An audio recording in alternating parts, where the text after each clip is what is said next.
네, 오프닝 벨과 함께하고 계십니다. 이어서 이번에는 뉴욕 증시 관련해서 미 증시 분석과 함께 주요 이슈들 다뤄볼 텐데요. 오늘 도움 말씀 주기 위해서 이민우 대표 자리해 주셨습니다. 안녕하세요. 안녕하십니까? 네, 간밤에 뉴욕 증시 상승세로 마감을 했는데요. 어떻게 보시는지 분석 좀 들어볼까요? 네, 3대 지수 모두 다 상승하고 마감을 했는데 이제 바이든 행정부와 공화당이 그 인프라 투자 법안 앞에서 말씀하신 대로 대체적으로 합의를 했습니다. 구체적 내용은 아직 뭐 다 확정되진 않았지만 뭐 금액도 물론 많이 축소됐습니다. 하지만 전반적으로 이 합의가 이루어져서 실제적으로는 이제 뭔가 진행이 되고 있다 뭐 이런 내용이 좀 반영이 되는 것 같아서 심리적으로 상당히 그 시장에 친화적인 영향을 좀 준 것 같고요.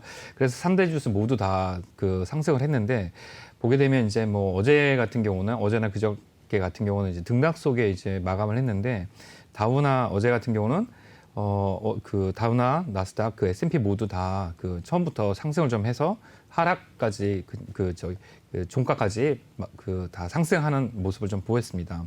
뭐 특히 다우지수 같은 경우는 처음부터 이제 상승을 좀 많이 하고 나스닥도 크게 상승하는 모습을 좀 보였는데요. 전반적으로 상승폭은 그렇게 크지 않지만 다우가 많이 상승한 모습을 봤을 때 전통 산업 쪽, 그러니까 가치주가 많이 상승했다 이렇게 볼 수가 있겠습니다. 예.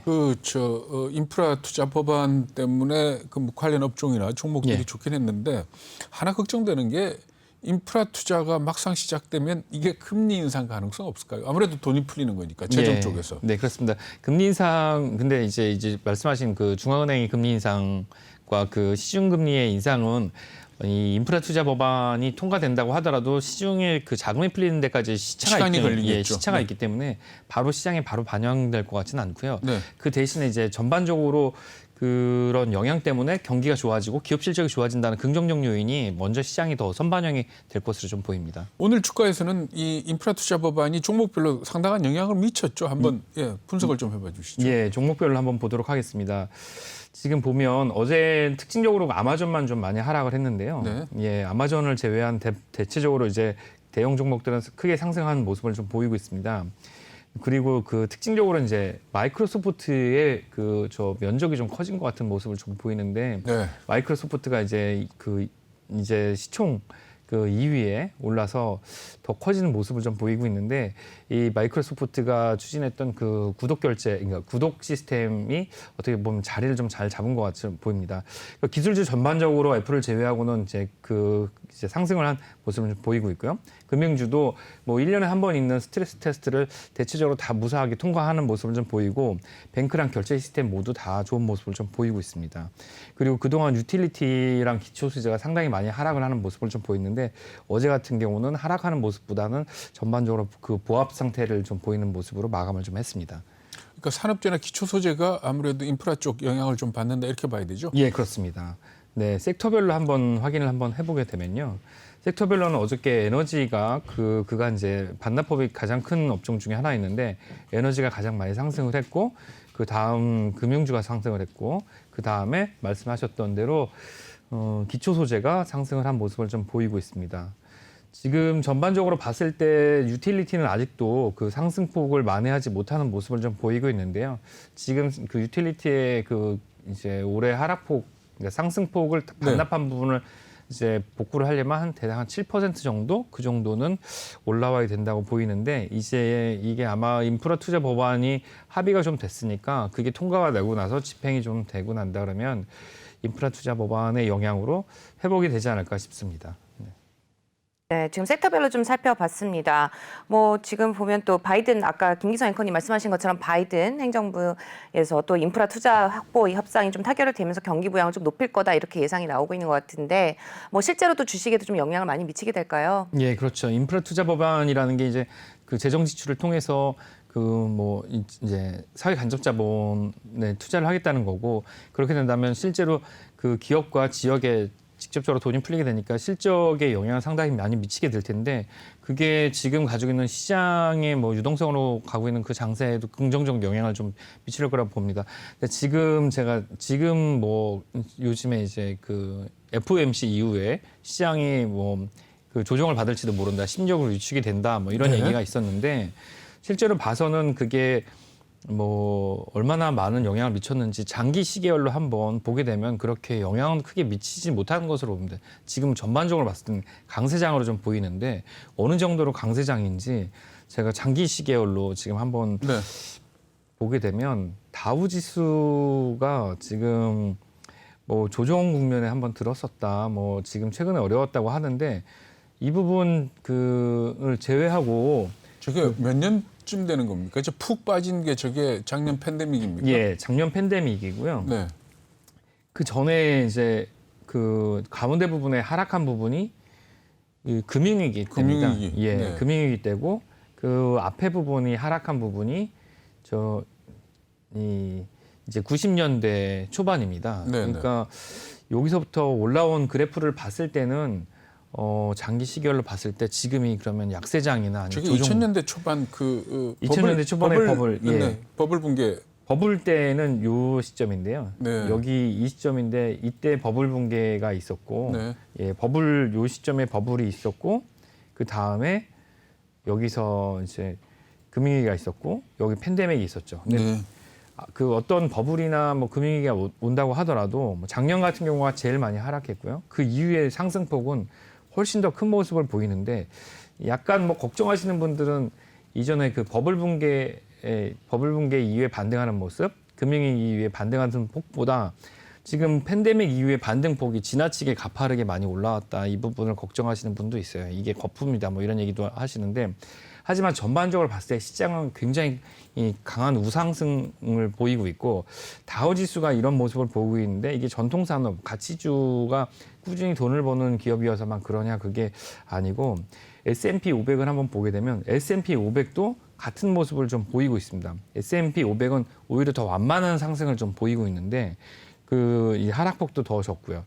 그래서 이런 모습을 보면 지금도 확실히 강세장의 시장에 좀 접어들었다. 그래서 금리나 어떤 다른 조정의 모습이 나온다고 하더라도 시장 전체에는 영향을 크게 미치지 못할 것이다. 이렇게 볼 수가 있을 것 같습니다. 그럴까요?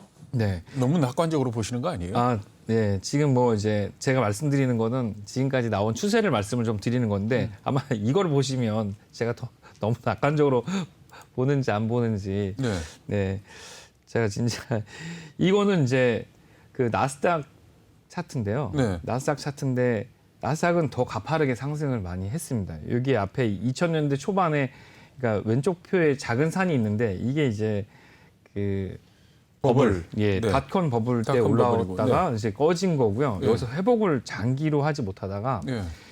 이걸 회복을 언제쯤 했냐면 2014년, 13년, 4년, 네. 예, 그때쯤 회복을 해서 지금 이렇게 많이 올라온 상태거든요. 근데 제 생각은 그래요. 그러니까 팬데믹이라는 것 자체도 우리가 일생 동안 겪어보지 못한 문제였고, 네. 그리고 팬데믹 이후에 돈을 푸는 것도 한 번도 본 일이 없었던 일이고, 네네네. 그렇기 때문에 시장이 저렇게 움직였는데, 네.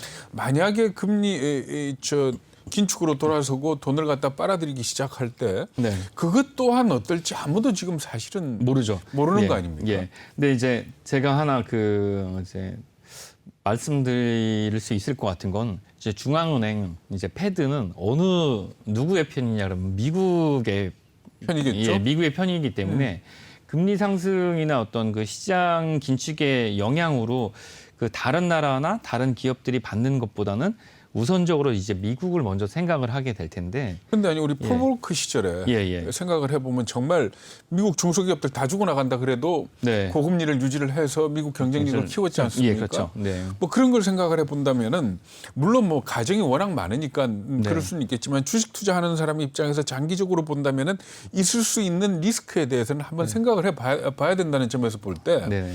과연 이번 같은 경우에 테이퍼링 시작하고 금리를 올리고 했을 때 어떤 결과가 올지는 과거 예를 봐서 네. 단순 비교하기는 좀 어렵지 않나요? 예, 어렵죠. 예, 네. 어렵습니다. 근데 단순 비교하기는 어려운데 그 폴 볼커 시절에 뭐 금리를 이제 17%까지 올렸죠. 예, 평균 17%까지 올리고 뭐 한 해는 20%까지 네. 올렸었는데 그런 고금리가 왔을 때는 이제 물가 상승률도 이제 인플레이션도 그 정도까지 갔을 때죠. 예, 네. 갔었을 때니까요.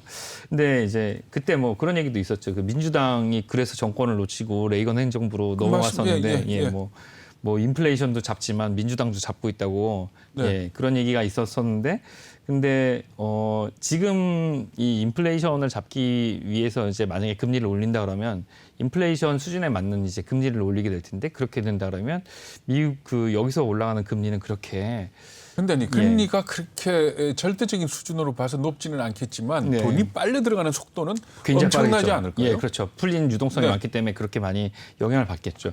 근데 이제 유동성이 미국에만 풀린 것보다는 이제 신흥국, 주변국에 더 많이 풀렸기 때문에 말씀하신 대로 이게 시장, 그 주식시장에 영향을 받게 된다면 미국의 주식시장보다는 오히려 그 주변국들이 그렇겠죠. 네. 뭐 영향을 많이 받을 것 같고요.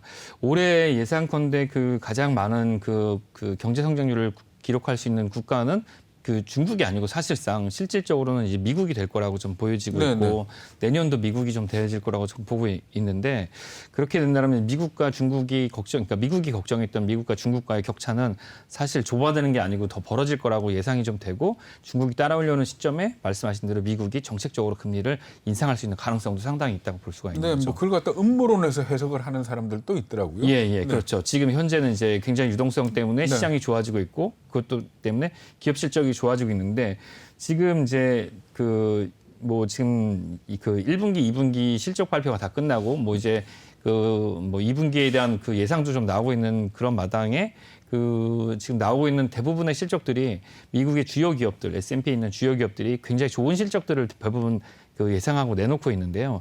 그 정도 실적을 내놓고 있는 기업들은 전 세계에서 대부분 미국에 있는 소재한 기업들이거든요. 네. 그러니까 이제 미국에 가장 강한 기업들이 있고 그렇다 보니까 이제 미국이 강한 이제 어떤 경제 성장률을 일으킬 수 있는데 다른 뭐 중국 같은 경우는 뭐 10위권에 안는 기업들 중에 2개나 지금 구조조정 되거나 파산 신청이 들어간 그런 상황이다 보니까 아무래도 미국이 가장 강한 성장을 좀 그러니까 그런 걸 염두에 두고 이주열 하는 총재가 올해 안에 금리 인상 가능성을 사전적으로 사전적으로 경고를 했다 그렇죠. 이렇게 보면 되는 거죠. 예, 그렇죠. 그래서 통화안정 보고서가 그저께 나온 통화안정 보고서 한은의 통화안정 보고서에서도 그 말씀하셨던 그 부분을 상당히 경고하면서 금리 인상에 대한 얘기를 그 정도 얘기했으면 거의 확정적으로 그렇습니다. 올릴 오늘 아침 가능성이 있죠. 신문들 미단실을 볼 것 같으면은 확정적으로 올해 안에 올린다는 걸 못 박았다라는 표현을 그렇죠. 썼더라고요. 한은 총재가 그 정도로 얘기했으면 통화안정 보고서에도 그렇게 나왔던 내용도 그 경고성 얘기가 나왔는데 말씀하신 대로 한은 총재가 그 정도로 얘기했으면 거의 뭐 확정적인 상황이 되는 거죠. 네, 뭐 뉴욕 증시 얘기 좀 계속 해보죠. 신규 실업수당 청구 건수 뭐 지금 감소하고 있다고 하는데 생각보다는 그렇게 좀 감소세가 좀 둔화되고 있는 것 같아요. 어떻게 보시는지 그렇습니다. 예, 얘기 맞습니다. 들어볼까요? 예, 지금 실업수당 청구 건수가 상당히 많이 줄어들어서 예년 평균으로 급속하게 좀 따라가고 있을 거라고 네. 생각을 했는데 그렇지는 못하고 있습니다.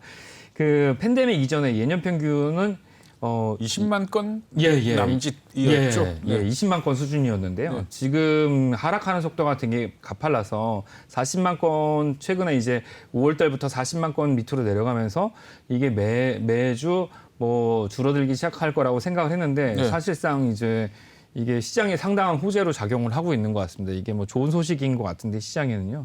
지난주부터 정체된 수준을 계속 머물고 있습니다. 예상은 38만 건 정도 생각을 했는데 네. 41만 건 정도, 1000건. 41만 1000건이 나왔으니까 이렇게 된다 그러면 오히려 이제 고용률은 그러니까 실업률은 호전되지 않고 있다. 이게 실제로 그렇죠. 그렇게 된다 그러면 아직도 뭐 그 연준에서 중앙은행에서 얘기하는 그런 고용의 어떤 완전한 그 회복 같은 경우는 좀 멀리 있으니까 연준에서 시장이 두려워하는 조치는 바로 취하지 않을 것이다. 뭐 이렇게 생각을 해볼 수가 있는 거죠. 네. 실업수당 청구 건수까지 좀 짚어봤는데요. 그밖에 우리가 또 뉴욕 증시에서 좀 관심 가져볼 만한 뭐 섹터라든지 또 종목이 있을까요? 네, 앞에서 지금 그 대박난 박 약사님께서는 이제 국내 이 제약업에 대해서 경계심을 좀 말씀하셨는데 저는 그 빅파마 중에 글로벌 빅파마 중에 그 노바티스라는 스위스 제약사를 하나 좀 주목해 보셨으면 해서 가져왔습니다. 근데 지금 스위스 이제 이런 빅파마들이 보통 이런 팬데믹 상황에서 가장 주목받는 회사들이 지금 코로나 백신이랑 코로나 치료제인데 이 노바티스는 그 코로나 치료나 코로나 백신이랑 이렇게 관계가 별로 없고 노바티스 혈압약 만드는 회사예요. 예, 맞습니다. 예, 그 부분에서 벌어들이는 수익이 1년에 조 단위의 수익을 좀 네. 예, 매출을 올리고 있고 말씀하셨던 대로 가장 유명한 게 혈압약, 예, 그 다음에 이제 그 항암제, 표적 항암제, 네. 그리고 뭐 그 유방암이나 전립선암에 대한 이런 신약을 통해서 지금 상당한 부분이 지금 매출이 늘고 있는데 그 부분이 있고요. 그리고 또 이 희귀병에 대한 독점적 치료약들이 상당히 많이 있습니다. 그래서 그 부분에 대한 그 매출이 상당히 늘고 있어서 지금 제가 요 그래프 왼쪽에 지금 이제 전일 종가가 92.4불로 끝이 났는데 이 컨센서스, 그러니까 시장에서 생각하는 이 애널리스트들의 가격은 105불 정도가 돼야 되는 게 적정가라고 생각을 하고요. 네. 제일 높은 이제 의견은 네. 108불입니다. 네. 이게 이제 상승 여력은 상당히 있는데 지금 보면 뭐 이제 전에도 말씀드렸다시피 매출이 늘면서 레버니가 늘면서 어닝도 같이 늘면 굉장히 좋은 기업이라고 했는데 매출은 굉장히 늘면서 어닝은 늘지 않았습니다. 작년 같은 경우는 연구 개발에 돈을 많이 쏟는다 이렇게 봐야 되겠죠. 예, 연구 개발에 돈을 많이 쓰기도 하고요. 작년 같은 경우는 의료 행위가 많이 없었기 때문에 밖으로 나와서 병원 치료를 받는 인구가 상당히 줄어들었습니다. 근데 그러면 매출도 줄여드려야 될 텐데 매출은 늘어난 걸로 나오네요. 예. 그러니까 말씀하신 대로 그 부분도 상당히 작용을 많이 했고 실제로 그 기존에 이제 나왔던 비용들이 반영이 좀 많이 된 상태입니다. 예.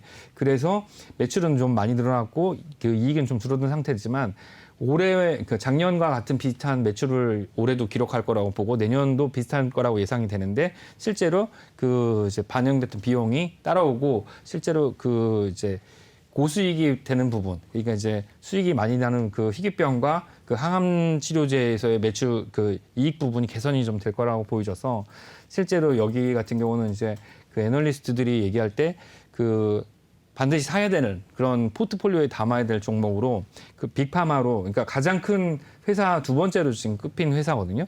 근데 여기는 꼭 참고를 하셔서 아마 뭐 그 포트폴리오에 이런 헬스케어 관련돼서 넣는다면 이 빅파마로 노바티스를 한번 넣어보는 게 네. 좋으실 것 같습니다. 네, 말씀 잘 들었습니다. 시간 관계상 여기까지 들어보도록 하죠. 네, 오늘 도움 말씀 주신 분, 머린 78의 이민우 대표였습니다. 말씀 고맙습니다. 감사합니다.